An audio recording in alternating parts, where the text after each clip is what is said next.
quand je veux conjuguer, j'enlève le mot qui veut dire l'infinitif. Les infinitifs,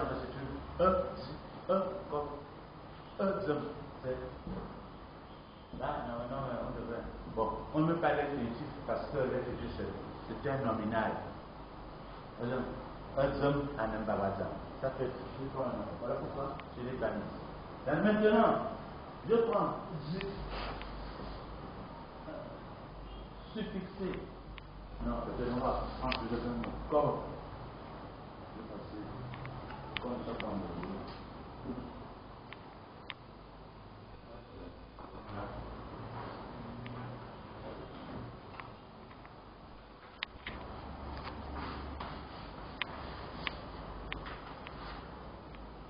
nous sommes au suffixé.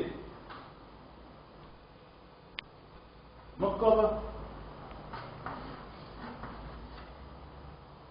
ya. Ou bien Mokoba non.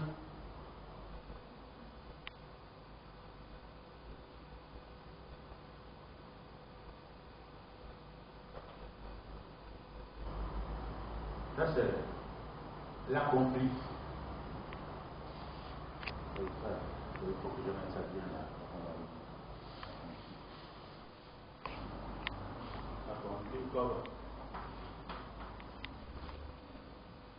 comme il y a. Comme ce sont les passés historiques.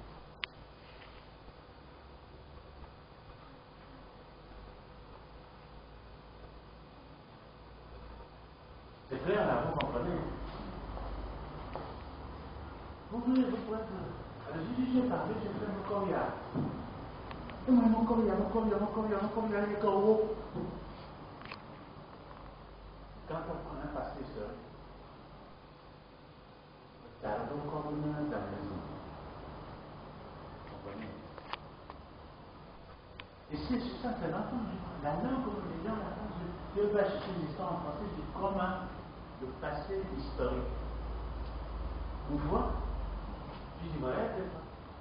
L'étude d'une langue, ça veut dire qu'on fait l'inventaire dans la langue sans une autre langue.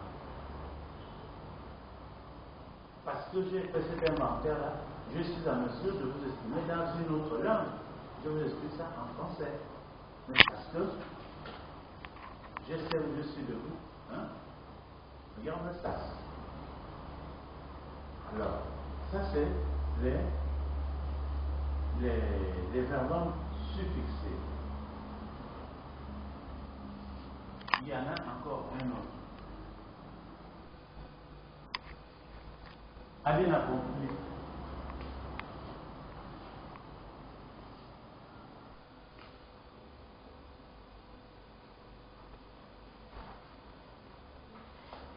On a fait ça pour Cobra. Cobra, c'est suffixé aussi. Ah, non, mais Cobra, dans le monde, Cobra.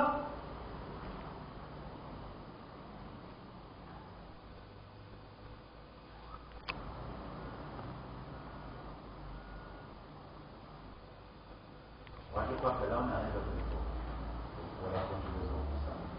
Donc, en conjugaison, vous avez des verbes préfixés, des verbes suffixés. Préfixé, c'est anga, ya,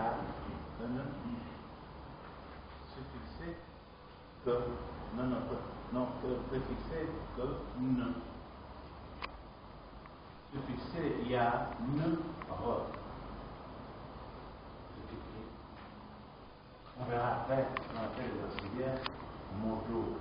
Et vous avez justement le conjonctif modal. Vous voyez le ne qui est là. Vous